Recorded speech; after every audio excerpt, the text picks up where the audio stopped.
मेरी मैरिज तय होने के समय से ही मोबाइल पर बात होने लगी थी मेरे इनसे। अच्छे लगे थे मुझे ये सुलझे हुए से नेक इंसान। मैं अक्सर इनसे पूछती थी, अगर मेरी और आपकी माँ से कभी कोई झगड़ा हुआ तो आप किसका साथ देंगे? इनका जवाब होता पता नहीं। बस इसी बात के अलावा मुझे ये बहुत अच्छे लगे थे। जब मैं पहली बार इसी घर में आई थी तो बहुत अजीब सा था सब।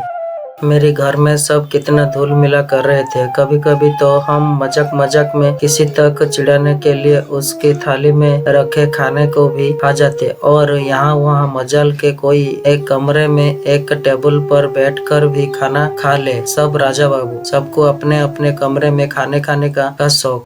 इनकी माँ से बहुत डर लगता है मुझे, जाने कब टोक दे। मैं कभी भी सुबह सुबह उठने की आदत नहीं थी पर यहाँ नियम से जल्दी उठ जाती। एक बार देर से नींद खुली तो देखा कि सासू माँ किचन में नाश्ता बना रही है। मेरी प्राणी सूख गई कि आज तो ये बुढ़िया मेरी जान ले लेगी। पर कुछ नहीं कहा सासू माँ ने, बस पूछा कि तेरे लिए भी सेक दूं या नहा कर खाएगी।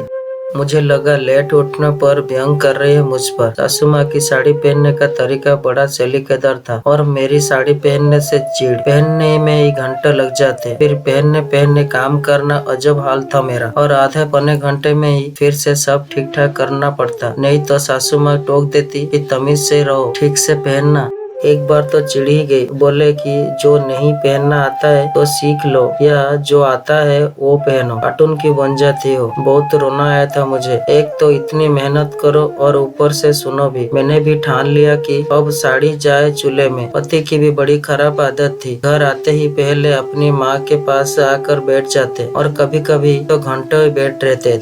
कैसे अच्छा लगेगा कि उसके पति उसके पास नहीं अपनी माँ से पास बैठ जाए। ना जाने क्या खुसुर फुसुर करते दोनों। कोई बार जब बहाने से उनके सामने आ जाती तो ऐसा लगता है कि जैसे बात बदल दी हो उन्होंने। एक बार ऐसे ही टोक लेने के लिए चाय बिस्किट लेकर गई तो सासू माँ ने बोल पड़ी कि बेटा तू इतना क्यों परेशान होती है, कभी चाय कभी पानी, जा आराम कर या यहीं पर बैठ जा। उसी दिन मैं चली आई तो और सोचा कि जब खुद ही कह रही है तो कल से साथ में ही बैठूंगी।